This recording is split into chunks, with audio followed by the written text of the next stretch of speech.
unloosened it with that tool right there. Guess Bill the Junking Fool says that the thermostat might be stuck. I don't know. I know that one of those bolts, I forget which one it is stuck. It doesn't want to turn. That's an aluminum intake manifold, so I'm not gonna monkey with it. That's quite a rip right there. Mr. Scrappity's like, just cut it and stretch your luck. You. Cutting it with this serrated knife right here. Well, good as new.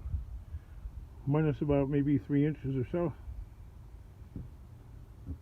This part's overrated anyway. Free.